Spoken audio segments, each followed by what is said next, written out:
Information to help you run your business better and improve your marketing campaigns. My name is Hank Hoffmeier, and thank you for joining me on Hank's Marketing and Business Tips.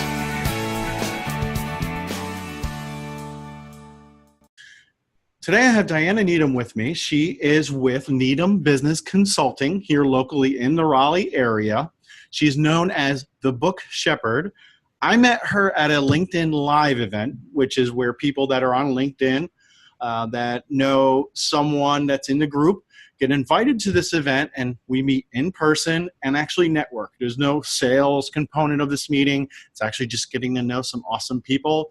Somebody told me, you have to meet Diana. Walked me over, we shook hands, and we spoke for an extended period of time. She let me know about what she does, and I said, you have to be on my show. I think it's one of the only times I've used that exact phrase. So Diana, welcome. Tell us a little bit about you and your background. Well, thanks so much for having me. I'm really so honored and thrilled to be part of it. What I do is I work with business leaders, small business owners, and service professionals that actually have a big message that they know is going to change. They have a big message to help a lot of people. And at the same time, that big message is going to attract business. And so I work with people to really dig into, what should they be writing about? What is the real challenge of their ideal client? Because they're using the book to attract the people that they really want to bring into their business. Right. I totally agree. And, after writing a book myself and publishing it a few weeks ago, I found it to be a difficult process, but then again, I'm so glad I went through it, and I'm glad I had people pushing me through it. If there was one thing that you could tell someone or a business owner as far as, how to get a book out there and why, without making it feel daunting to them, what would you say? Well, one of the big reasons, and I know you know this, one of the big reasons that you want to have a book is that it positions you above your competition.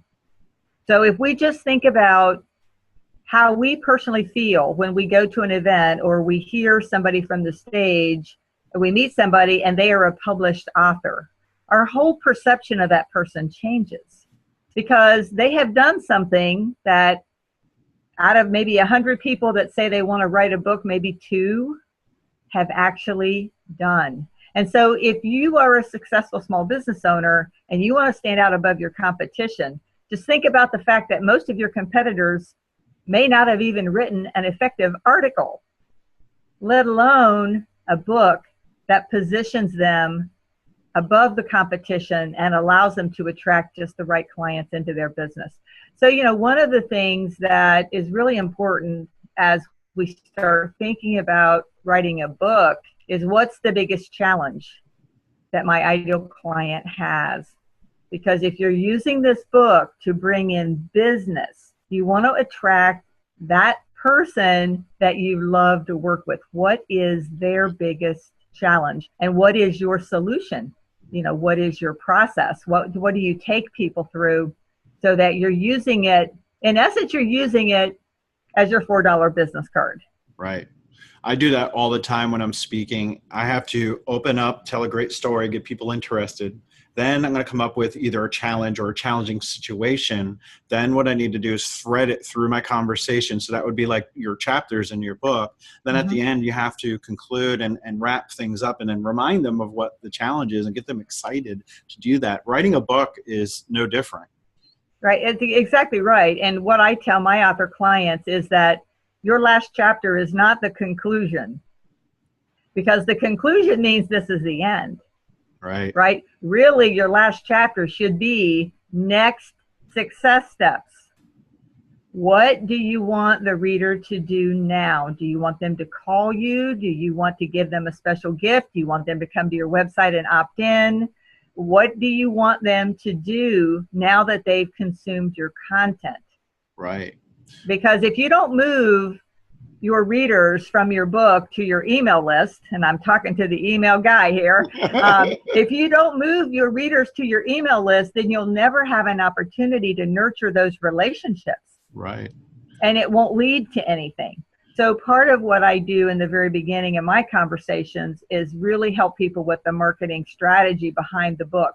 What is the result that they really want? And then we can reverse engineer and figure out, what do we need to do? What is not just what the content is, but what do we need to do from a marketing perspective to make sure that we have people to buy the book at the end?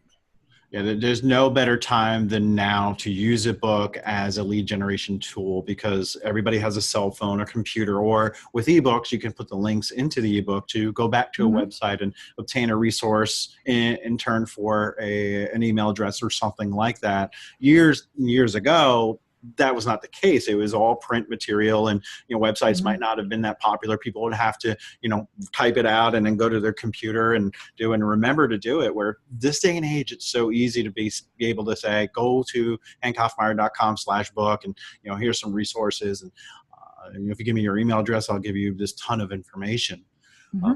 Going back to how books set you apart from your competition, and how you need to share the big changes you have and information you may have. What I might say as a business owner is, if I have a lot of information or I have something I want to share, I'm going to shout it out on social media. I'm going to post it on Facebook, my Instagram. I'll send an email out, and maybe I'll even do a press release.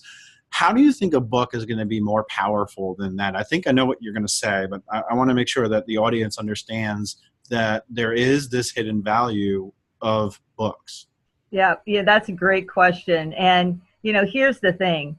When you think about the other collateral that we have, whether it's electronic or it's print, think about business cards or brochures or pamphlets or whatever it is that you hand out. That tells people what you do. A book shows them what you know. There is a difference. That's right. It shows them what you know.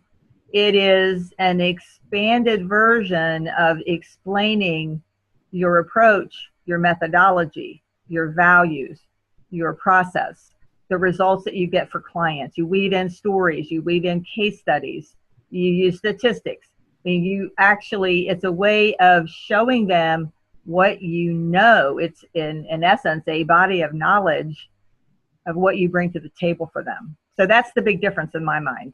Right. And what somebody might say is, well, people have to buy my book to read it. Who's going to find it? Who's going to buy it? There is so many hidden ways to get your book in front of people. It's not always the purpose of making money. You can approach libraries and get your book into a library. You can give your book away for free. If you're out and about at a chamber meeting, you can give a couple copies away. And in turn, you're going to get a review, which helps you sell more books. But more importantly, just getting your message and your knowledge in front of other people. Then word of mouth starts spreading, and people start reading your book, and then people start referring clients to you.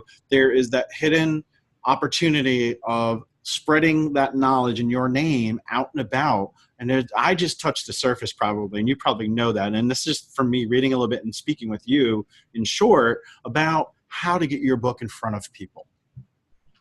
Yeah, there are so many different ways that you can do that, and you just alluded to several of them. I, just yesterday, saw that one of my clients is actually hosting a series of workshops about her topic at the different libraries here in the area.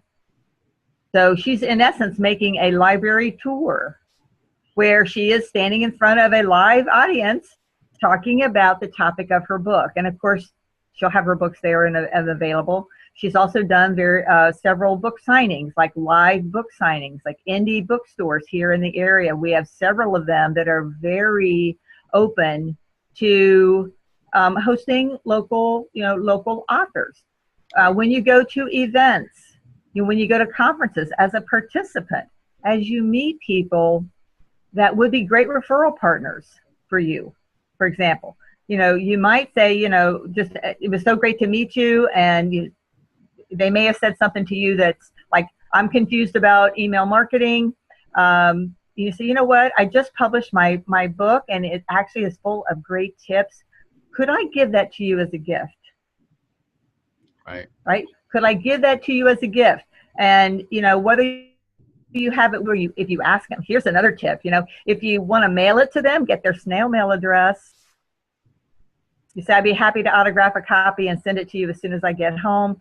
If you'll just like give me your mailing address on the back of your business card, I'll make sure that I get that out to you next week. Now, the value of that snail mail address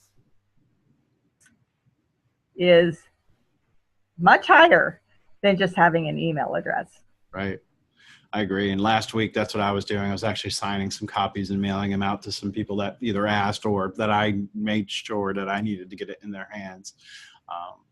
I think writing a book is powerful. I think a lot of people have it in them. And I would just say, start jotting stuff down, putting it into papers, or, if you think that it's so hard, start writing a blog. And then what you could do is over time, take bits and pieces of the blog articles you wrote and then start using those in your book as well. And, hire somebody to work with, someone like Diana here, or make sure you talk to editors as well. And, a whole bunch of other people, and just get some feedback around what you need to do. And if you want to work with somebody just from the beginning or throughout the whole process, there are people available.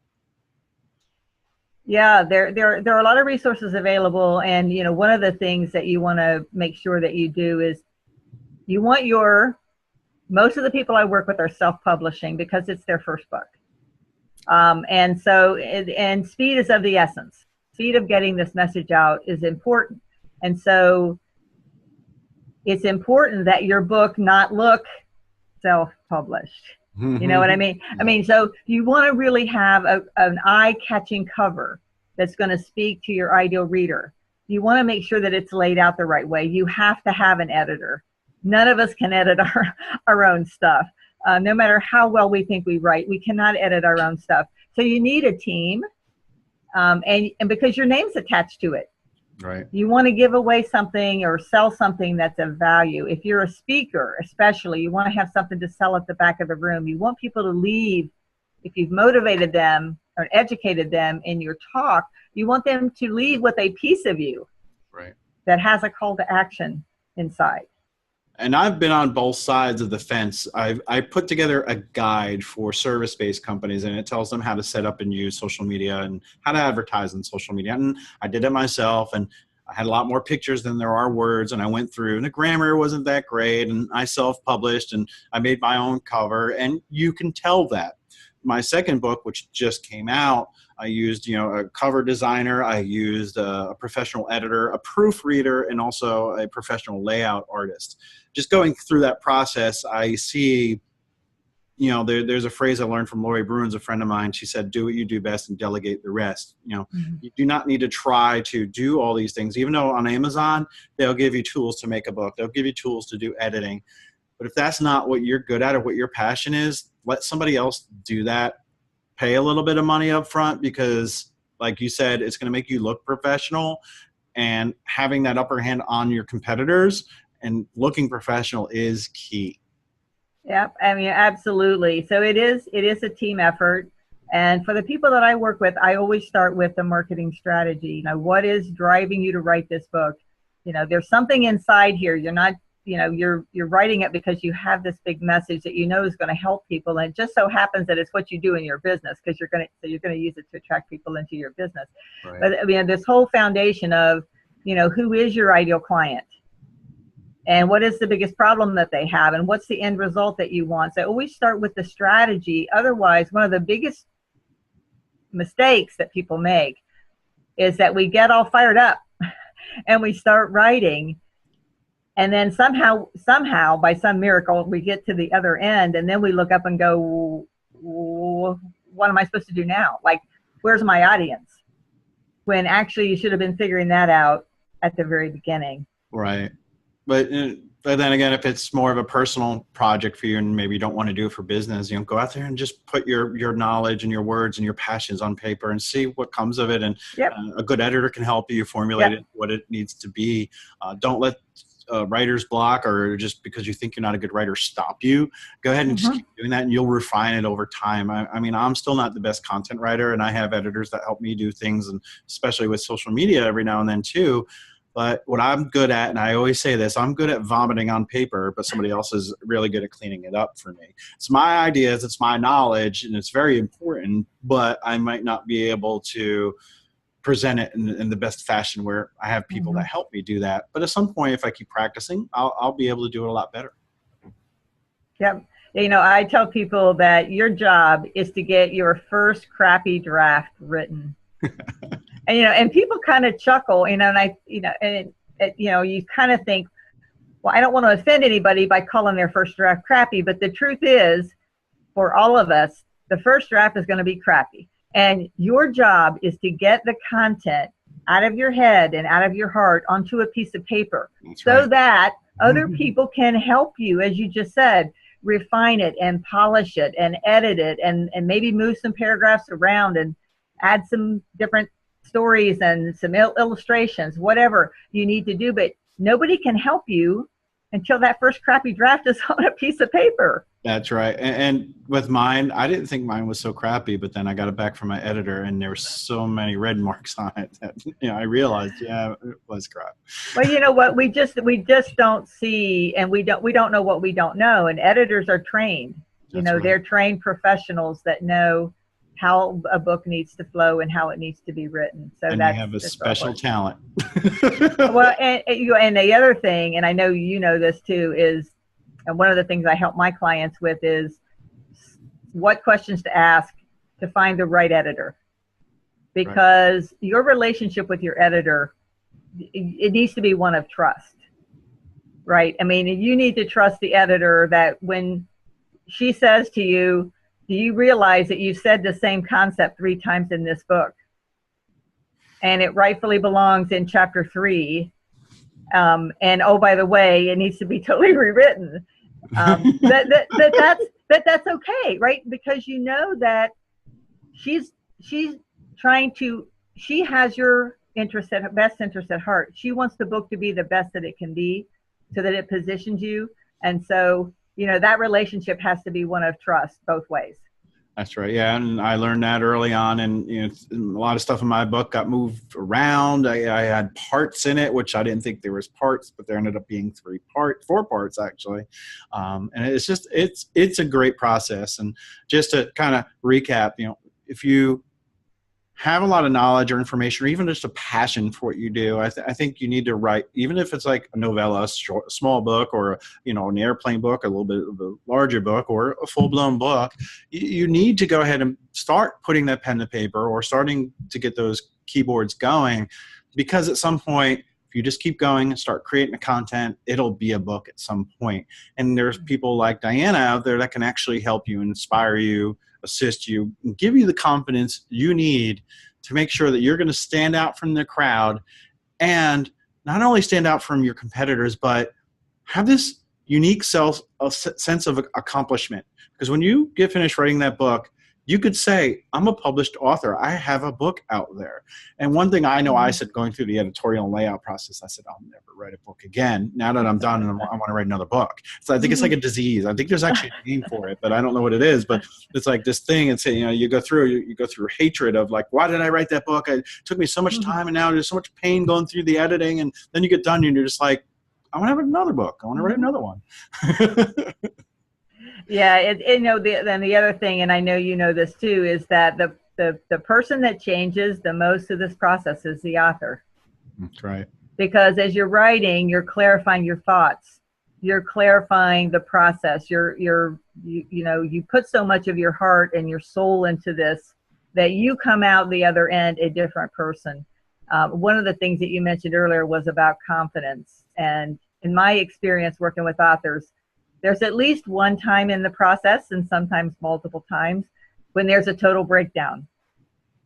There's a moment of panic of, can I really do this? Will anybody buy it? Who am I to be writing this book? So many other people know more. You know what? Here's the thing.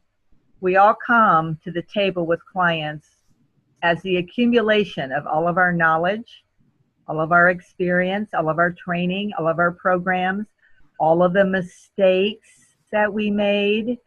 And then all of that comes into the book to help the reader. What makes you different from everybody else that does what you do is your story. Yep. Same thing. Yeah, it's how it's same content as someone else, but it's in your perspective. It's your knowledge. It's the way that you perceive it. And I love that. Yeah. And so I always encourage my clients to share their personal story as the introduction. because you need to drop us into a scene and get us with you so that we keep reading, because you are one of us. In a lot of cases, we're writing about something that we were one of them at some point. Right. I'm glad I did that, because I did that. It was chapter 1, but I ended up having to turn it into the introduction just because it was a little bit too long. Talking about myself a little bit, but I needed that background to set up the story for the book of why I have this knowledge and why I'm passionate about what I'm going to tell other people to do. But that's a great wrap up is to talk about that. But it was a pleasure having you on today, Dana. But I want to give you an opportunity to tell people how to reach you, because I have a feeling that people will have questions, and anybody that may be inspired to write a book now, hopefully they're going to get out there and do that, and maybe they'll need some help. How can they reach you? Well, you can go to my website, which is Diana M, middle initial M, Needham.com.